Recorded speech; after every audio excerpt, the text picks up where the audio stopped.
ইন্টারনেটের বাংলা অর্থ কী? সাবমেরিনের বাংলা অর্থ কী? আচ্ছা, দৈনন্দিন জীবনে আমরা ব্যবহার করি এমন কিছু ওয়ার্ড যেমন ইন্টারনেট, মোবাইল, এগুলোর বাংলা অর্থ কী? শুনে অবাক হচ্ছেন তো? এগুলোর আবার বাংলা অর্থ কী? আসলে কিন্তু এগুলোর সুন্দর সুন্দর বাংলা অর্থ আছে।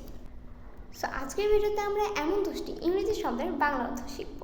So let's get on to the video. ইন্টারনেটের বাংলা অন্তর্জাল, মোবাইল মুঠোফোন, গেটের বাংলা ফটক, সাবমেরিনের বাংলা ডুবোজাহাজ, হেলিকপ্টার বিমানপথ বিশেষ, চেয়ার কেদারা, টেবল ফলক, কলেজ মহাবিদ্যালয়, রিপোর্ট প্রতিবেদন, আইসক্রিম বরফ মালাই বা কফি মালাই। তো আজকের ভিডিও এ পর্যন্তই, বাই বাই।